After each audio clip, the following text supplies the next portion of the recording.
80e anniversaire des Nations Unies, cette année 2025 marque 8 décennies d'action au service de la paix, du développement et des droits humains. Au Gabon, cette célébration prend une dimension particulière parce que c'est en 1960 que le pays rejoint l'organisation peu après son indépendance et entretient depuis lors une relation étroite avec le système des Nations Unies fondé sur le dialogue, la coopération et la solidarité.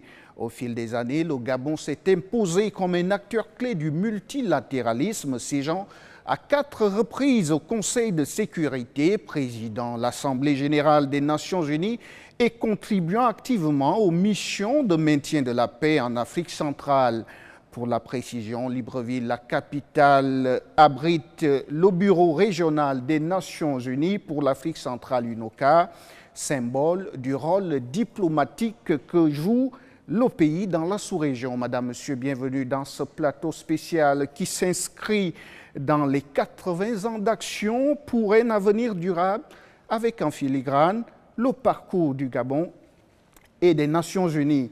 Pendant 52 minutes, les échanges porteront justement sur le partenariat historique ONU-Gabon, les axes d'intervention du système des Nations Unies pour le développement durable au Gabon et la vision du gouvernement gabonais pour le multilatéralisme plus inclusif et efficace. Je reçois pour ce faire le docteur Marie-Reine Chirezi-Fabri, coordinatrice résidente du système des Nations Unies au Gabon par intérim, ambassadeur Aristide Eban-Essono, ambassadeur itinérant, et enfin, ambassadeur Madeleine Meunian-Obam, directeur général des affaires étrangères. Bienvenue à vous sur le plateau de Gabon 24.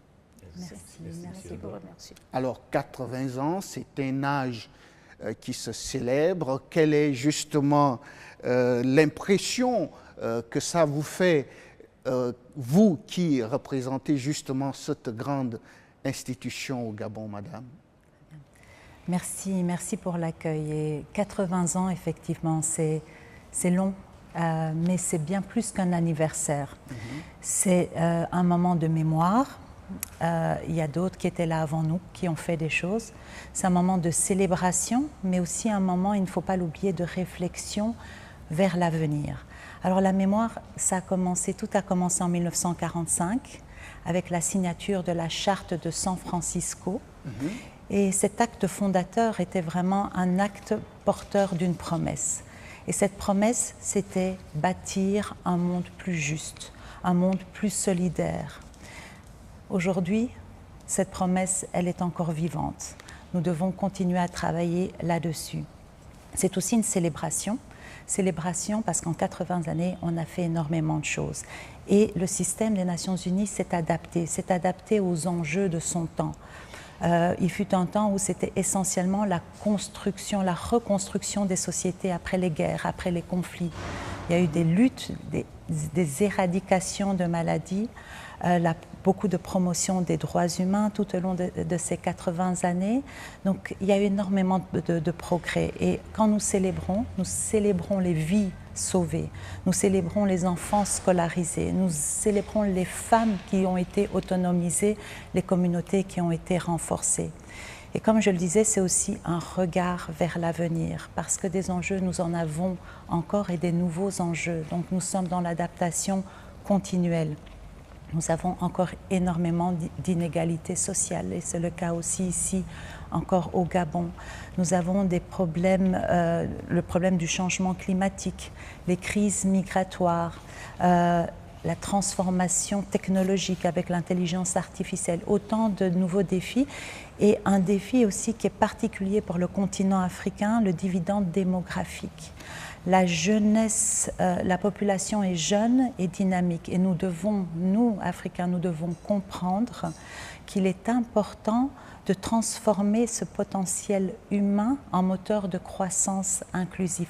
Donc énormément des choses sur lesquelles, avec les partenaires, avec les gouvernements, nous devons vraiment réfléchir et profiter de cet anniversaire pour célébrer. Et comme le dit le secrétaire général des Nations Unies, l'avenir que nous voulons dépendra des choix que nous ferons maintenant. Donc c'est important qu'ensemble, lors de cet anniversaire, nous continuions à réfléchir, à innover et à co-créer. Alors, avec vous, ambassadeur Aristide Eban-Essono, vous êtes ambassadeur itinérant. Est-ce que le fleuve a été tranquille dans son cours? Alors, Monsieur Ondo, je tiens à vous remercier déjà pour ce que nous offrez l'opportunité de donner un peu la mesure de la perception que le Gabon a de ces 80 années des Nations Unies. Il faut dire une chose déjà, que lors de son discours à l'Assemblée générale tout récemment, le président de la République avait déjà montré la voie dont nous essayons de marcher à sa suite. Et merci de nous inviter. Alors ce qu'il faut dire ici, c'est que 80 ans, nous n'étions même pas encore indépendants. La première chose qu'il faut faire, c'est de saluer la longévité des Nations Unies. Parce qu'avant les Nations Unies, on ne le dit pas souvent assez, il y a eu la Société des Nations, qui a vécu seulement 26 ans. Rien que 26 ans. Et tout de suite, elle est tombée dans la désuétude parce que finalement, elle ne répondait pas aux besoins réels qui avaient nécessité justement sa création. D'ailleurs même, les États-Unis s'étaient un peu inscrits à la marge, malgré le fait que, dès le départ, ils étaient vraiment impliqués. Donc cette longévité mérite d'être soulignée ici. Autre chose qu'il faut souligner, c'est le caractère multilatéral qui est essentiel pour nous. Nous, les nations qui sont arrivées après, suite au processus de décolonisation. On va y en parler. Exactement. Nous sommes arrivés après. Et il faut dire que l'avantage, c'est que dans ce système-là, un pays égale une voix. Il y a ce qu'on appelle l'égalité souveraine des États. Et les Nations Unies ont contribué justement à renforcer cette idée que même si un État justement a un potentiel économique, une démographie faible et tout le reste, cet État a la même voix. Bon, vous me direz que, mais oui, ce n'est pas encore, la balance ne joue pas encore bien au niveau du Conseil de sécurité. Nous allons en parler, à savoir que est-ce que la question d'un poste, d'un siège de membre permanent des pays africains, ce sera une question qu'on va aborder à l'avenir. Ouais. Alors, autre chose qu'il faut dire par rapport à ces 80 ans, c'est que l'ONU reste une organisation unique en son genre, à vocation universelle, qui a une compétence, je peux dire, est très élargie dans différents domaines. Tout à l'heure, Mme Férézia nous a parlé un peu du travail que fait les Nations Unies à travers les agences. Et on le voit également depuis que nous avons la possibilité de faire ces examens volontaires concernant les objectifs de développement durable. Nous voyons en fait que l'action des Nations Unies se traduit dans différents domaines et que celle-ci s'inscrit dans le prolongement de la réalisation des politiques publiques au niveau national. Donc, il faut souligner cela à ce moment bien précis. Alors, nous avons également le privilège d'avoir sur ce plateau ambassadeur Madeleine Meunier-Aubin. Vous êtes le directeur général des Affaires étrangères. Au moment où on célèbre les 80 ans des Nations Unies, le Gabon n'a peut-être pas encore 80 ans au sein des Nations Unies, mais 65. Alors, merci pour me donner la parole. Alors, comme disait Monsieur l'ambassadeur itinérant, c'est une occasion justement pour célébrer l'adhésion du Gabon à cette organisation internationale qui a un mandat universel en matière de paix et de sécurité. Quels sont les piliers justement sur lesquels la collaboration entre le Gabon et les Nations Unies repose? Merci pour la question. Alors, La coopération entre le Gabon et les Nations Unies repose sur les 3 piliers du plan cadre de coopération des Nations Unies pour le développement. Et ces piliers qui constituent un peu la réponse du système des Nations Unies justement aux priorités nationales.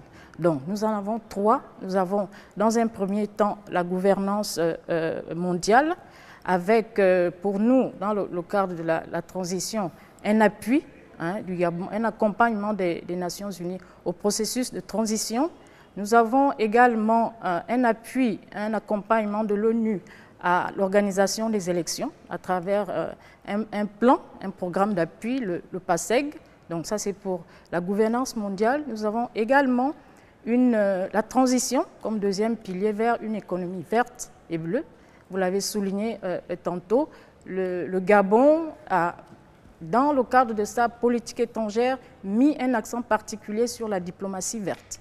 Donc, dans ce cadre-là, nous sommes accompagnés par les Nations Unies justement pour faire aboutir la volonté, la vision du chef de l'État dans ce domaine. Ensuite, nous avons le 3e pilier qui parle justement de l'égalité des chances et de l'inclusion.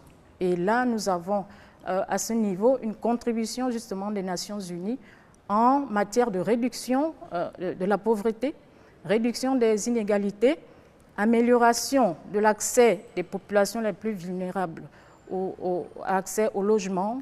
Et nous avons également d'autres actions qui sont menées dans le cadre de la formation, de la santé, du renforcement des capacités.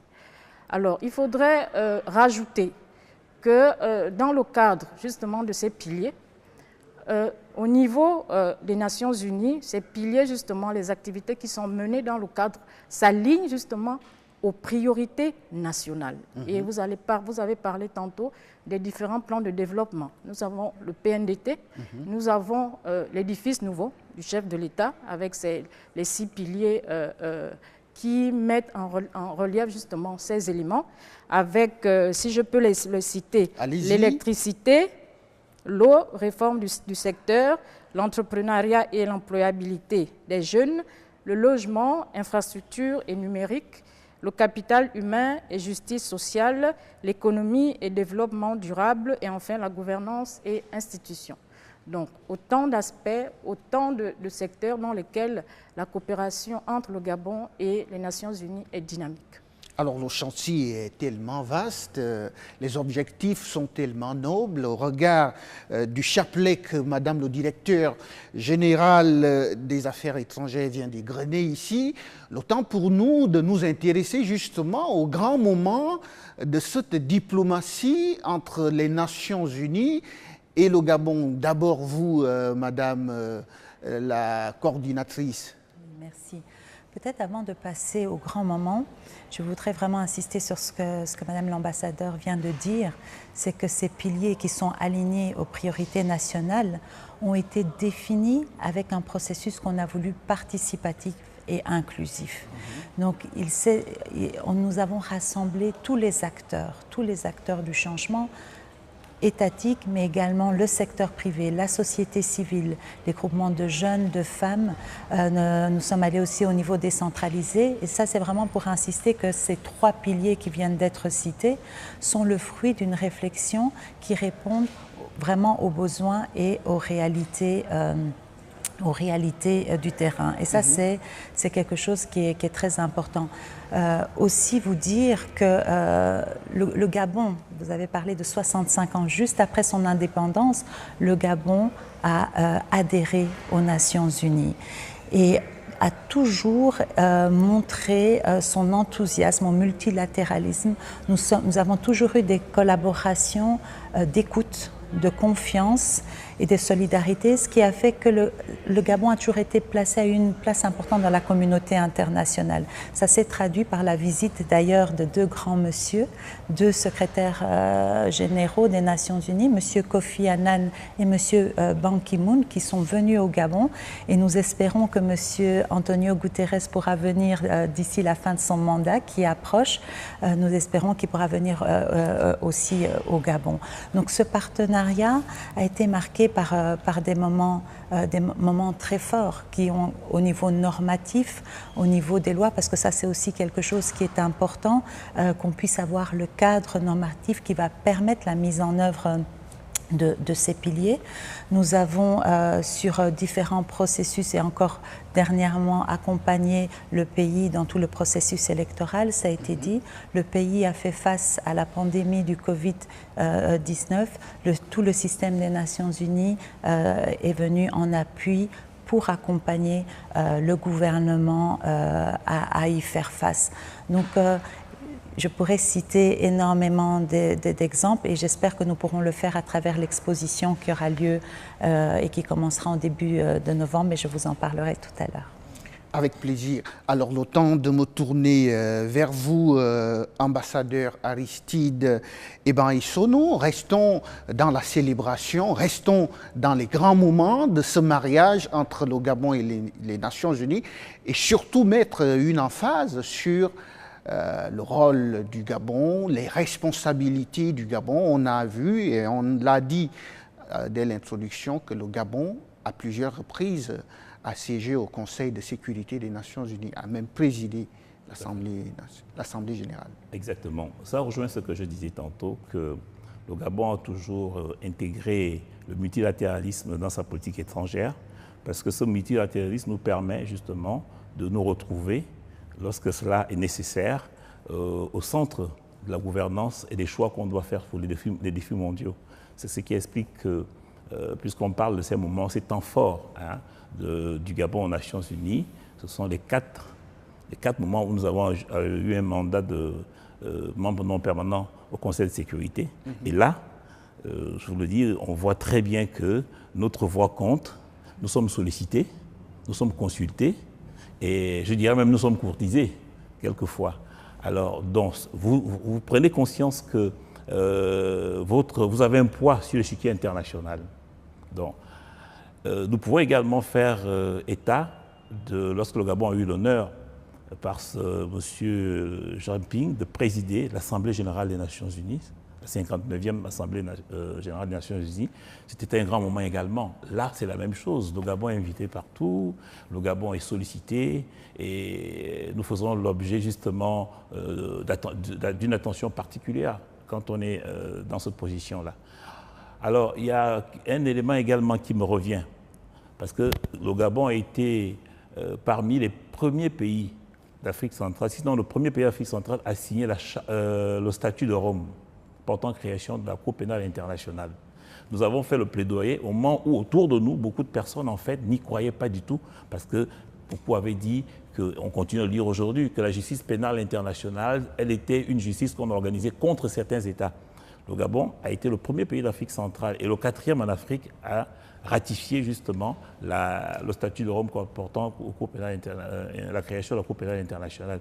Et parce qu'à l'époque, il était important que les infractions qui étaient jusque-là difficilement répréhensibles par les États eux-mêmes, qu'on trouve un organe multilatéral qui permettrait justement de pouvoir les sanctionner. Donc, il était également choquant de voir que des personnes dont on savait que la responsabilité pourrait être établie pour avoir commis un crime de guerre, un crime de génocide, ces personnes étaient dans une situation d'impunité. Mais le fait d'avoir mis un mécanisme qui prévoyait la compétence universelle faisait que c'était un grand moment. Et le Gabon avait joué tout son rôle à ce niveau-là. Et donc vous voyez que à ce niveau, on constate clairement qu'un pays comme le Gabon, malgré justement le fait que nous ne soyons pas des pays qu'on présente souvent comme des puissances nucléaires, mais lorsque nous sommes au Conseil de sécurité, nous avons la même voix et la même influence que les autres. Bien, alors, ambassadeur Madeleine Menyobam, revenons un tout petit peu sur les objectifs de développement durable. Il y en a 17, pour chercher à comprendre comment est-ce que les Nations Unies accompagnent véritablement le Gabon dans l'atteinte de ces différents objectifs. Merci pour la question. Alors, nous le disions tantôt, les Nations Unies accompagnent le Gabon justement dans la mise en œuvre des ODD. Vous en avez, voilà, c'était 17. Et justement, dans le cadre de la matérialisation de cet accompagnement, dans chaque secteur, des actions sont menées. Et justement, ces actions sont menées et rentrent dans le cadre du plan dont je parlais tantôt, du plan cadre de coopération des Nations Unies justement pour 2023-2027. Donc, il y a plusieurs actes et à ce niveau, la contribution des Nations Unies est très appréciée et elle a un impact socio-économique important auprès des populations. Je pense que pour l'instant, c'est ce que nous pouvons retenir à ce sujet. Alors, docteur Marie-Reine Chérezi, appuyons-nous un tout petit peu sur l'objectif 13 qui met en évidence les mesures de lutte contre les changements climatiques avec les efforts du Gabon dans ce domaine. Comment les Nations Unies pèsent-elles sur le plan international pour que le Gabon obtienne plus ou moins une justice en termes d'équilibre? Voilà. Comme cela a été dit, il y a un des 3 piliers du plan cadre de coopération qui est la transition vers une économie bleue et verte. Madame l'ambassadeur l'a dit tout à l'heure, c'est vraiment accompagner le gouvernement dans sa diversification économique, mais avec aussi une emphase sur la valorisation des ressources naturelles et la protection de la biodiversité. Donc c'est vraiment au cœur de notre plan cadre, ce qui a été signé entre le gouvernement et les Nations Unies, c'est un des 3 piliers. Alors comment ça se décline? Il y a différentes modalités de travail que le système des Nations Unies a. Le plaidoyer au plus haut niveau et au niveau du siège, comme vous l'avez dit, pour placer le Gabon au cœur. Il faut savoir que le Gabon fait partie du bassin du Congo, qui est le 2e poumon au monde après l'Amazonie. Et d'ailleurs, nous, dans ce contexte, nous, système des Nations Unies, avec les partenaires, nous accompagnons le gouvernement à se préparer à la prochaine COP 30 qui sera dans quelques jours au Brésil, à Belém, pour aller parler de la situation du Gabon. C'est une des choses. La préparation s'est faite en amont avec aussi des simulations de la COP 30, notamment avec les jeunes, ce qu'on appelait la LCOI, une simulation de la COP qui s'est faite ici au Gabon, et qui était un succès extraordinaire parce que faite par les jeunes. Et ça nous dit aussi que les jeunes ont leur mot à dire et doivent être aussi les acteurs dans cet objectif de développement durable, le changement climatique qui est une priorité. Nous avons le plaidoyer, nous avons également le renforcement des capacités qui est important des institutions publiques mais également non étatiques, donner les outils, donner les compétences et les données pour qu'on puisse parler du Gabon, mais aussi ajuster les politiques en faveur de ça et aussi les mesurer. Donc renforcer les capacités, aider pour les données, parce que sans données, on ne peut pas mesurer les progrès, on ne peut pas avoir les évidences, tout ce qui est cadre normatif, parce qu'il faut légiférer.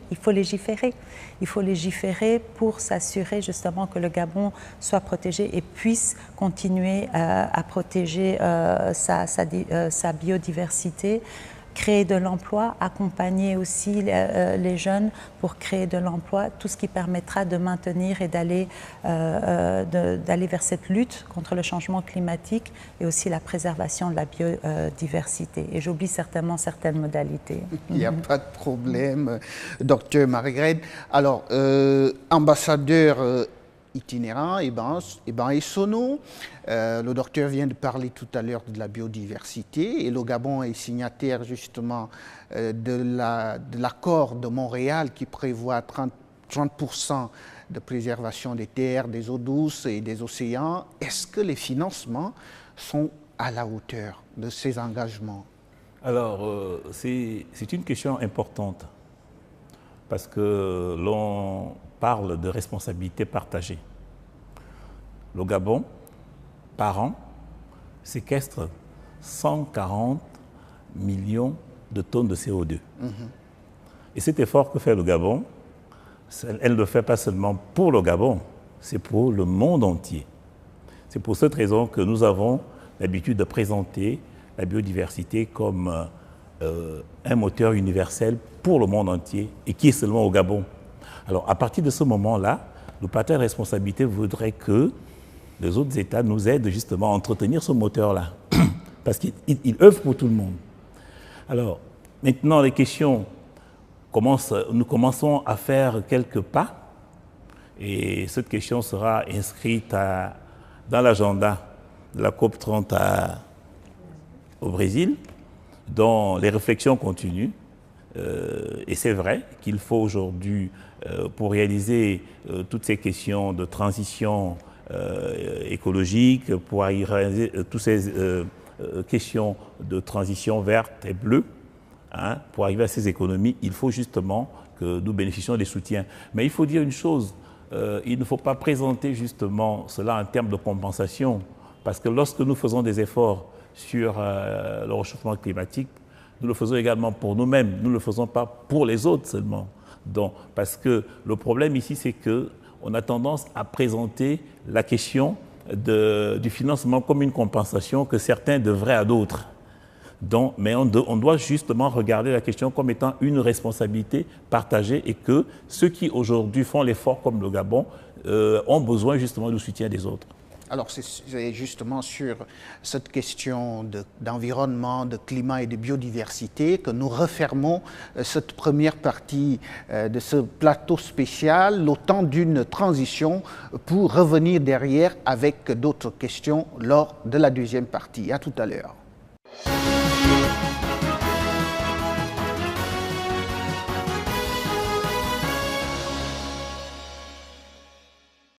Madame, Monsieur, si vous nous rejoignez à l'instant, nous sommes dans la deuxième partie de ce plateau spécial consacré aux 80 ans du système des Nations Unies et de sa collaboration avec le Gabon, une aventure du Gabon qui dure depuis 65 ans. Nous sommes sur ce plateau avec le docteur Marie-Reine Fabry, coordinatrice résidente du système des Nations Unies au Gabon par intérim, et avec elle, l'ambassadeur Aristide Eban Essono, ambassadeur itinérant, et ambassadeur Madeleine Meugnan-Obam, directeur général des affaires étrangères. Alors, avec vous, Madame le directeur général des affaires étrangères, embrayé sur l'évaluation à mi-parcours justement de la collaboration, du partenariat entre le système des Nations Unies et le Gabon.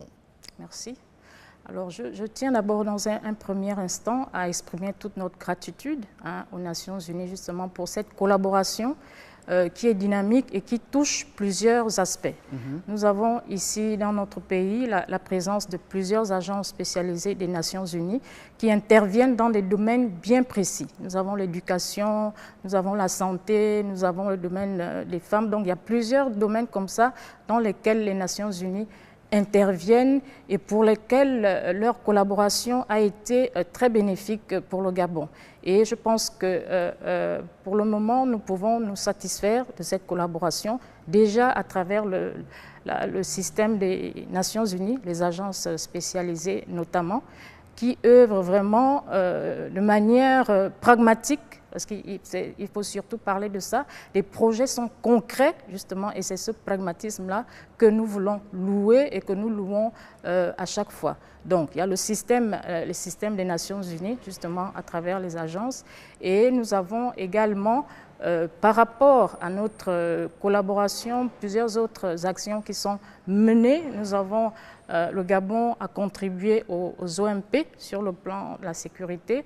Nous avons également contribuer à certaines médiations, notamment au niveau sous-régional, avec l'appui justement des Nations Unies. Nos mandats au Conseil de sécurité ont contribué justement à mettre en relief justement cette position du Gabon et renforcer ce partenariat avec les Nations Unies.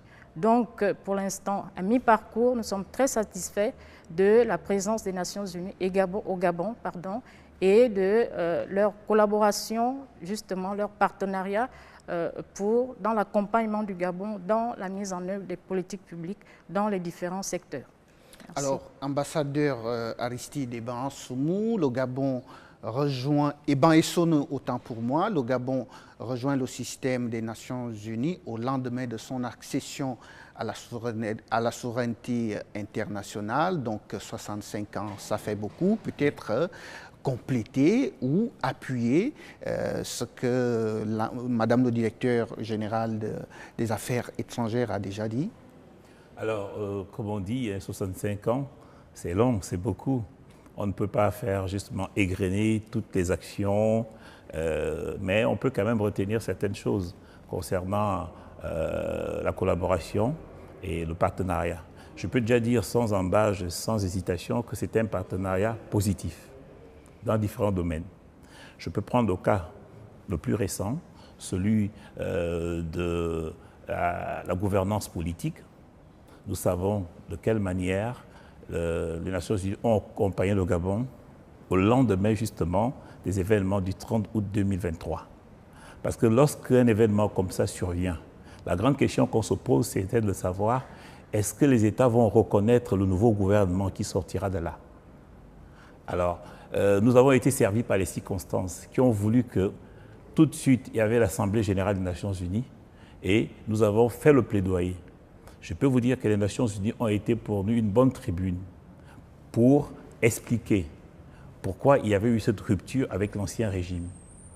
Alors la question qu'on peut se poser, c'est que aurions-nous eu une autre tribune comme celle-là, qui pouvait en fait nous donner la possibilité de parler à tout le monde et d'expliquer ce que nous voulions faire au Gabon et ce que nous envisagions par rapport justement à cette situation où on regardait justement que nous étions dans une situation de rupture avec l'ordre constitutionnel. Les Nations Unies ont été là, efficacement.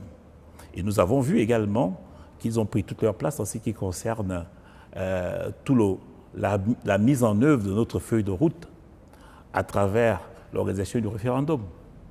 Plus récemment, concernant les élections, les Nations Unies se sont impliquées pour aider la société civile justement à faire le plaidoyer sur la nécessité d'avoir des élections apaisées.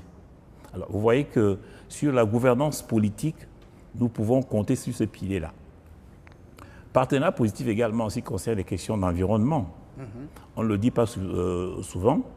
Nous avons aujourd'hui une possibilité des éco-gardes. 300 éco-gardes ont été formés pour assurer la protection de la forêt.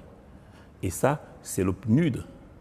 Nous avons reçu également, vous parlez tout à l'heure des objectifs de développement, l'objectif 11 qui concerne justement les villes et les communautés durables.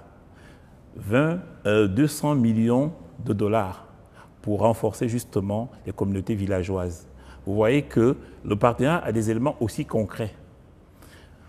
Le partenariat, c'est également ce qui se passe au niveau justement international. Le Gabon, que ce soit au niveau à Genève, dans le cadre du Conseil des droits de l'homme, le Gabon fait entendre sa voix. Lorsqu'il s'est agi justement de faire bloc pour qu'on n'arrive pas à des instrumentalisations politiques du Conseil des droits de l'homme, le Gabon a tout de suite fait entendre sa voix. Idem, lorsqu'il s'est agi de défendre le droit international, la question justement du respect des frontières internationalement reconnues aux Nations Unies, lorsque démarrait justement la crise russo-ukrainienne, le Gabon a fait entendre sa voix et a pris position du côté du droit international. Donc vous voyez que ce cadre multilatéral nous permet, nous Gabon, de faire entendre nos différences et de montrer que nous sommes un acteur fiable, constructif, et un acteur avec lequel il faut compter justement pour faire bâtir justement ce qu'on appelle des consensus explicites qui nous permettent de faire face aux défis mondiaux. Alors, docteur Marie-Reine Fabry, l'Organisation des Nations Unies, c'est aussi et surtout la paix et la sécurité. Le Gabon n'est-il pas, en 65 ans, à féliciter lorsqu'on constate qu'il n'a pas forcément eu besoin d'une mission de maintien de la paix, comme ça a été le cas un tout petit peu à côté de nous, la MINUSMA, la MINUSCO, et j'en passe. Bien sûr, c'est à féliciter. Je pense que monsieur ici l'a bien évoqué, le partenariat que nous avons eu pour tout ce qui était bonne gouvernance, paix et droits humains. Donc le Gabon est même pris comme exemple et on s'en félicite parce que c'est tout d'abord dans la paix que nous pouvons appuyer et que le pays peut se développer. Je voudrais aussi dire ici, on a parlé des progrès relatifs à deux des grands piliers. La bonne gouvernance, également la transition vers des économies bleues et vertes. Il y a également le pilier important des égalités, des chances et l'inclusion sociale. Là aussi, on peut féliciter le Gabon puisqu'il y a eu une amélioration dans la mortalité chez les enfants qui est assez importante en termes d'accès aussi à l'éducation. Le pays a fait, avec l'appui des partenaires, d'énormes progrès, surtout au niveau du primaire. Il y a encore des défis au pré-primaire, au secondaire, mais au niveau des primaires, on a des taux les meilleurs de la sous-région. Donc, énormément aussi dans l'inclusion. Le pays, l'année dernière, a mené le recensement des personnes vivant avec handicap, ce qui a conduit d'ailleurs à des mécanismes de protection sociale pour ces personnes. Donc il y a énormément de choses qui se font dans les trois piliers et comme vous l'avez dit, c'est aussi possible d'accélérer parce que nous sommes dans un climat de paix, donc le Gabon est vraiment à féliciter. Alors comment est-ce qu'on peut mieux comprendre et mieux cerner le mode de fonctionnement du système des Nations Unies? Alors le système des Nations Unies, on l'a redit aujourd'hui, on est lié avec un plan cadre de coopération. Et ce plan cadre de coopération, qui a été fait de manière participative, a été signé par 25 agences. Il y a 25 agences et fonds et programmes des Nations Unies qui œuvrent ici au Gabon, dont 20 qui sont basés physiquement ici. La coordination, le système de coordination que je représente, coordonne toutes les agences qui ont chacune leur mandat et leur spécificité. Et donc nous travaillons, comme on dit en anglais, as one, comme un, en complémentarité, évitant les duplications, mais pour que chaque agence puisse apporter son expertise et son appui en complémentarité et surtout, comme Madame l'a dit, en alignement aux priorités nationales. Alors nous sommes en train d'aller petit à petit vers la fin de ce plateau spécial. Le temps pour nous de commencer à nous inscrire en perspective, et qui dit perspective permet également de d'abord jeter un regard sur le rétroviseur et constater que depuis les lendemains justement de la création des Nations Unies, le général de Gaulle qualifiait déjà cette organisation comme un machin. Aujourd'hui, est-ce que les Nations Unies ne s'apparentent peut-être pas comme un instrument entre les mains des puissants, monsieur l'ambassadeur itinérant? Alors, justement, on fait quelquefois je dirais, méchant procès aux Nations Unies sur cet aspect-là. Il y a eu justement cet illustre chef d'État d'un grand pays qui, parlant des Nations Unies, avait qualifié d'être un machin.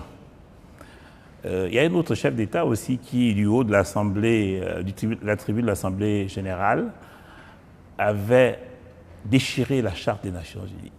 Mais il y a quand même une surprise, c'est que ces actes-là, quand on les a posés, on ne plaide pas pour que son pays se retire des Nations Unies. C'est quand même paradoxal. On tient quand même à être membre malgré ça. C'est pour dire que tout le monde... N'est-ce pas là une façon de vouloir appeler à une meilleure organisation, une réorganisation de cette institution? C'est exactement ça. Tout à l'heure, la coordinatrice par intérim nous disait en fait que c'est aussi le moment, les 80 ans, c'est aussi un moment de la réflexion. Donc ces réflexions-là doivent continuer pour voir de quelle manière on peut améliorer les programmes, améliorer les interventions, éviter les duplications dont on parlait, voir dans quelle mesure les actions des Nations Unies peuvent être complémentaires avec les politiques publiques, respecter le principe de l'alignement et de l'appropriation au niveau national. Donc il y a toutes ces questions-là qui font l'objet de réflexion et il faut dire qu'il n'y a pas de bonne ou de mauvaise solution là-dedans. Donc c'est vrai que nous pouvons comprendre que certains États soient exigeants quant à l'offre d'intervention des Nations Unies. C'est normal, c'est leur outil. ils l'ont créé, ils disent nous les Nations Unies, c'est leur instrument. Ils peuvent vouloir justement des services de qualité, comme un client, hein, des services de qualité. Et je pense qu'il faut le voir ainsi. Alors, moi, ce que je constate là-dedans, c'est que si on n'a pas les Nations Unies, qu'est-ce qu'on va mettre à la place? Rien. Donc, la solidarité universelle, la solidarité internationale s'exerce dans ce cadre-là. Et tout le monde est d'accord avec. Pouvoir rencontrer les autres et discuter sur certaines problématiques. Participer conjointement, prendre des décisions concertées. Pouvoir faire ensemble des opérations de maintien de la paix pour justement la sécurité internationale. Le faire ensemble dans cette démarche multilatérale. Nous comprenons bien que c'est quelque chose aujourd'hui qui est irremplaçable et qu'il nous faut. Nous avons encore besoin des Nations Unies. Alors, ambassadeur Madeleine Meunier-Aubame, le Gabon fait également partie des pays d'Afrique qui revendiquent davantage de place au sein des Nations Unies. L'Afrique veut un siège permanent aux Nations Unies avec un droit de veto. Le Gabon porte également cette voix. Oui, effectivement, et cela a été réaffirmé et rappelé par Monsieur le chef de l'État, chef du gouvernement, lors justement de son passage à l'Assemblée générale des Nations Unies, tout dernièrement. Donc c'est une position que nous adoptons, qui est celle de l'Union africaine, le consensus des ELUNI, d'accord, et qui justement met en avant cette position africaine qui revendique justement ce poste pour une meilleure justice. Parce qu'il faut rappeler qu'aux Nations Unies, pratiquement plus de 70% des questions qui sont examinées sont africaines. Donc il est temps, il est bon qu'à ce niveau-là, l'Afrique, que la voix de l'Afrique porte, et c'est pourquoi ce combat, il est le nôtre, il est celui de l'Union africaine, il est celui du Gabon, et il est toujours porté par le chef de l'État à chaque fois que le Gabon a l'occasion justement de s'exprimer au niveau de la tribune des Nations Unies. Alors, Dr Marie-Reine Fabry, l'Afrique, ce sont 54 États. Réclamer un siège en tant que membre permanent avec droit de veto, n'est-ce pas là quand même une logique que les grandes puissances aujourd'hui devraient notamment intégrer? Je parle par exemple des États-Unis, aujourd'hui la Chine, la Russie, pourquoi pas la France? Absolument. Et je pense que la voix de l'Afrique, c'est important qu'elle soit là, et le système des Nations Unies encourage cela. Tout à l'heure, j'ai énoncé les enjeux auxquels nous faisons face. Il y a certains enjeux qui sont particuliers au continent africain. Donc c'est important qu'on ait aussi la voix de l'Afrique. Donc c'est quelque chose vraiment que nous appuyons. Les Nations Unies, nous avons cette agilité-là. Et monsieur l'a démontré tout à l'heure, a décrit l'accompagnement que nous avons donné au Gabon, comment nous avons pu nous adapter. Il est important qu'on nous adaptions notre appui, mais aussi que la voix du Gabon soit entendue au plus haut. Donc bien sûr, c'est quelque chose qui est de plus en plus débattu et que nous allons appuyer, renforcer les capacités aussi pour que les messages puissent être portés et les places puissent être occupées. Alors, monsieur l'ambassadeur itinérant, dernière question sur ce volet. L'ancien président français Nicolas Sarkozy purge désormais sa peine en prison.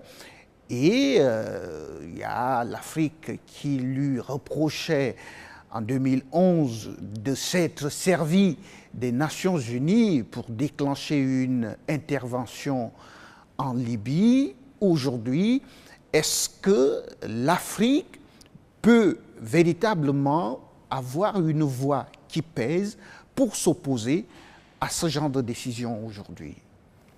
Alors, ce qu'il faut dire, c'est que les Nations Unies ont des mécanismes de fonctionnement. Actuellement, ces questions auxquelles vous faites allusion sont débattues abondamment dans le cadre du Conseil de sécurité.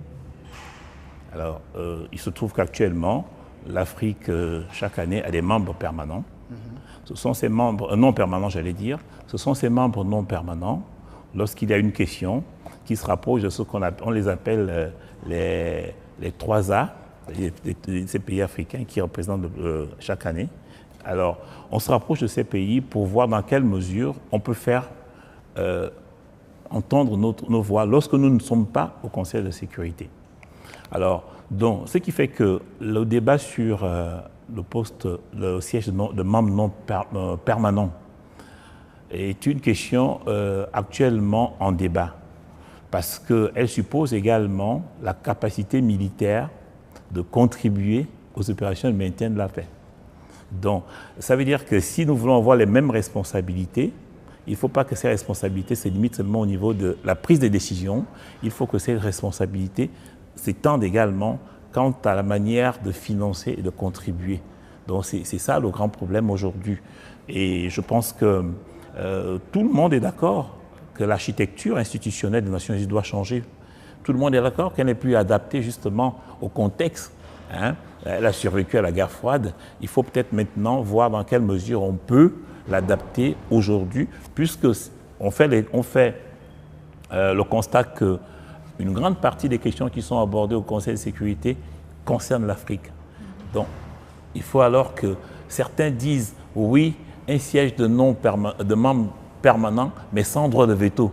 D'autres disent, mais si on n'a pas de droit de veto, on n'aura pas le même poids. On continuera justement à vivre la discrimination qui existe aujourd'hui entre les membres ayant le droit de veto ou pas. Vous voyez, donc, nous l'avons dit, la réflexion va continuer. Et c'est également l'occasion, pendant ces 80e anniversaire, de pouvoir à nouveau revisiter ces questions-là. Mais il faut quand même dire une chose. Malgré cela, vous l'avez souligné, le Gabon prend une part active dans des opérations de maintien de la paix. On l'a vu ici. Vous avez parlé de la MINUSCA. Et nous voyons qu'il y a des Gabonais également qui font partie du dispositif des Nations Unies. Je parle de notre compatriote Parfait Onanga, qui était justement à la tête de la composante civile en RCA concernant justement la MINUSCA. Vous voyez que nous ne pouvons pas attendre le siège de membres permanents. Nous avons déjà des possibilités d'agir et également de faire entendre notre voix, de contribuer justement à la gouvernance mondiale. Alors, Madame la coordinatrice résidente par intérim, la Société des Nations avait fait sa mue à son temps et est devenue l'Organisation des Nations Unies. Aujourd'hui, 60 ans de collaboration avec le Gabon. Quelle est la vision pour la suite de cette coopération entre le Gabon et le système des Nations Unies et quelles actions sont-elles prévues dans le cadre de la célébration de ces 80 ans? Alors je dirais c'est 65 ans. C'est 65 ans. Donc c'est vraiment continuer avec cette vision qu'a le Gabon de multilatéralisme de solutions, de transformer les défis actuels en solutions. Alors il y a trois grosses priorités. C'est d'accélérer la mise en œuvre du plan cadre de coopération dont on a parlé avec les trois piliers, mais également l'appui que nous apportons actuellement au pays pour la finalisation du plan national de croissance et de développement, vous l'aviez dit en introduction, qui sera vraiment le cap et sur lequel nous nous alignons complètement.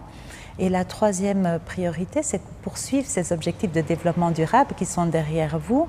Il y a l'agenda 2030 qui approche, mais commencer aussi à penser à l'après, parce que nous sommes vraiment très proches de 2030, de pouvoir faire l'état de la situation, où en est-on par rapport à ces objectifs et aussi qu'est-ce qu'on prévoit après.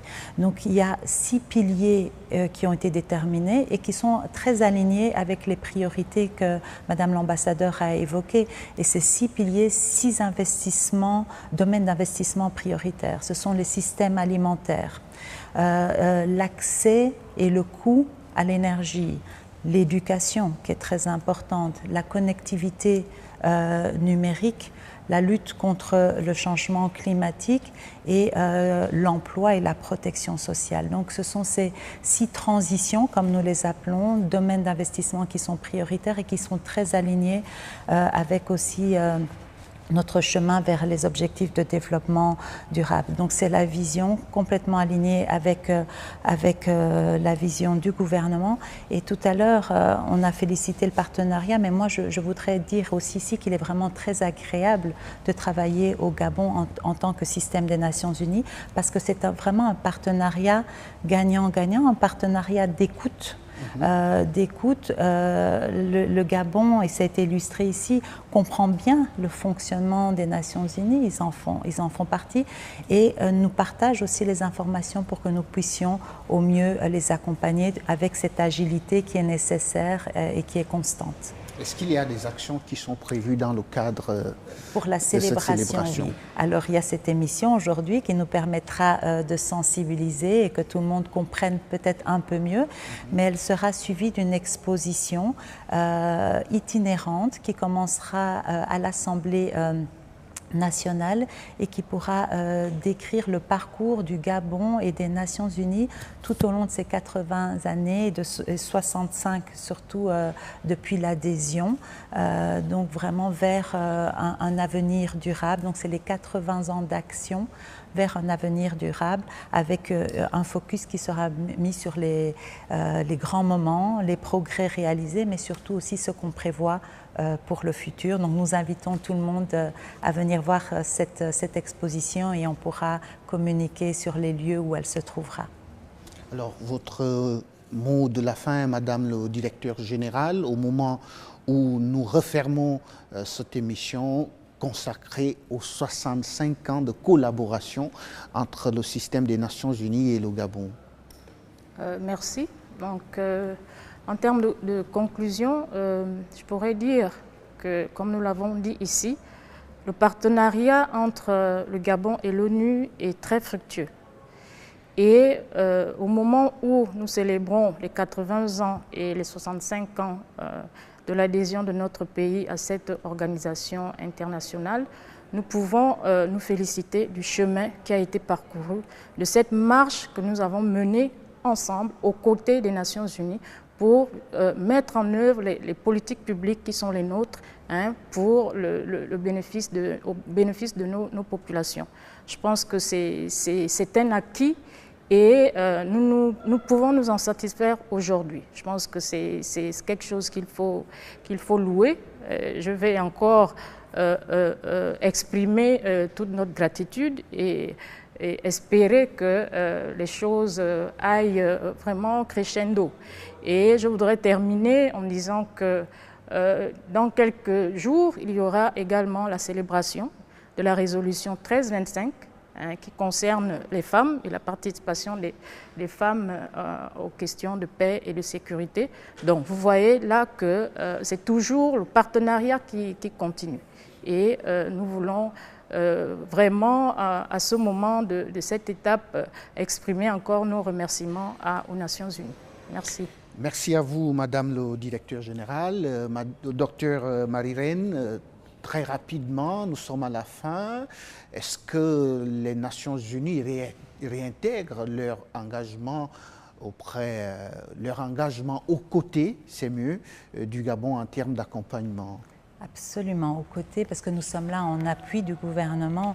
Donc bien sûr, au nom de toutes les agences du système des Nations Unies, je réaffirme notre appui continu et aussi dynamique. C'est un partenariat historique et dynamique. Et j'aimerais citer un proverbe ici qui dit que quand les racines de l'arbre sont profondes, et là elles sont profondes de 65 ans, il n'y a pas lieu de craindre le vent. Donc nous avons bâti une collaboration dans le temps, forte et solide, qui est dirigée vers l'avenir. Donc nous sommes conscients des défis et nous devons y faire face maintenant parce que beaucoup de choses vont se passer en Afrique et particulièrement aussi ici au Gabon. Donc rappelez qu'il est important d'investir dans ces domaines d'investissement prioritaires qui pourront développer le pays et vraiment à nouveau dire merci au gouvernement gabonais et à la population pour leur accueil et de nous rendre nos actions aisées au quotidien. Merci à vous, Dr Marie-Reine Chirezi, Fabry. Vous êtes la coordinatrice résidente du système des Nations Unies au Gabon. Vous assurez jusque-là l'intérim de cette organisation. À vous également, ambassadeur Aristide Eban-Essono. Vous êtes ambassadeur itinérant. Merci d'être venu sur le plateau de Gabon 24. Nous n'oublions pas l'ambassadeur Madeleine Meunian-Aubame. Vous êtes le directeur général des affaires étrangères. Merci d'être venu sur le plateau de Gabon 24. Lorsque les racines d'un arbre sont suffisamment implantées dans la terre, il n'y a pas lieu de craindre le vent. Je cite là le docteur Marie-Reine Chirezi-Fabry qui vient de conclure ce plateau spécial. Merci à vous, madame, monsieur, de nous avoir regardé. Les programmes restent en continu sur Gabon 24.